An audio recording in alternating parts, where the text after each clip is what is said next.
नमस्कार, मी प्रणिता रेसिपीमध्ये आपलं सगळ्यांचं मनपूर्वक स्वागत. आणि आज आपण बनवणार आहोत चवळीची शेंग, त्याची सुकी भाजी. थोडीशी वेगळ्या पद्धतीने नेहमीच आपण प्रत्येकजण बनवत असतो, तर आज मी थोडीशी वेगळ्या पद्धतीने बनवणार आहे. तर बघूया, रेसिपीला सुरुवात करूया. इथे मी वाटण्यासाठी कोथिंबीर, पुदिना, लसूण, कढीपत्ता, मिरची आणि ओलं नारळ खोबरं घेतलेलं आहे. त्याचं आपल्याला छानसं, जसं नेहमीप्रमाणे आपण वाटण करतो त्याप्रमाणे आपल्याला वाटण करून घ्यायचं आहे. थोडंसं पाणी घालायचं आहे आणि छान आपल्याला सरसरीत वाटण करून घ्यायचं आहे. चला तर मग रेसिपीला सुरुवात करूया.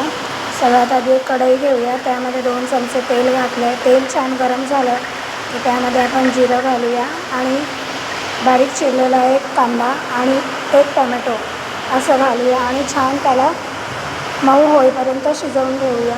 कांदा टोमॅटो आपलं छान मऊ झालेला आहे. 2 ते 3 मिनटामध्ये कांदा टोमॅटो छान मऊ होतो. मऊ झाला की त्यामध्ये आपण जे वाटण बनवलेलं होतं, खोबरं, कोथिंबीर, मिरची, कढीपत्ता, लसूण, त्याचं वाटण घालून घेऊया आणि छान वाटण तेलामध्ये पूर्ण त्याचा कच्चा वास जाईल आणि त्याचा कच्चा पण जाईल इथपर्यंत छान आपण त्याला परतून घेऊया. तुम्ही वाटण आणि मसाला जेवढा छान भाजाल तेवढे तुमच्या भाजीला टेस्ट छान येते.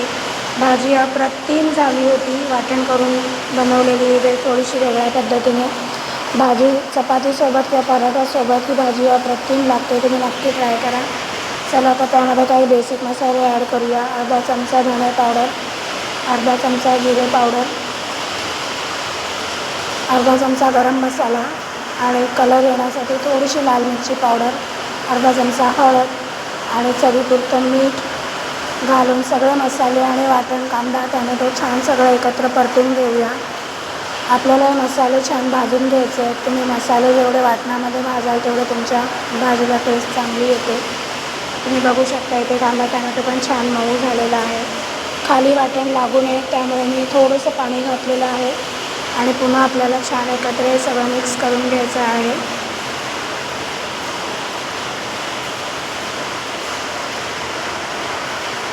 वाटण आता छान भाजून झालेलं आहे. त्यामध्ये आता आपण वरून मी थोडीशी लाल मिरची पावडर घातलेली कलरसाठी. ती ऑप्शनल आहे, तुम्हाला घालायची असेल तर घाला, अन्यथा स्किप केली तरीही चालेल. त्यानंतर जी आपण चवळीची शेंग आणि बटाट जी कापून ठेवलेली ते त्यामध्ये मिक्स करूया. पूर्ण भाजी मसाल्यामध्ये कोट होईल इथपर्यंत मिक्स करून घेऊया. आणि तुम्हाला जर ग्रेव्ही हवी असेल किंवा सुकी हवी असेल त्याप्रमाणे तुम्ही त्यामध्ये पाणी घाला आणि शिजायला ठेवून द्या. अगदी 5 ते 7 मिनटामध्ये आपली भाजी छान शिजून तयार होते. तुम्ही बघू शकता इथे त्याला कलर पण खूप सुंदर रंग आलेला आहे आणि चवीला पण छान अप्रतिम झालेली. रेसिपी आवडली असेल तर चॅनलला लाईक करा, शेअर करा, सबस्क्राईब करा आणि कमेंट करून नक्की सांगा की रेसिपी कशी वाटली. Thank you for watching.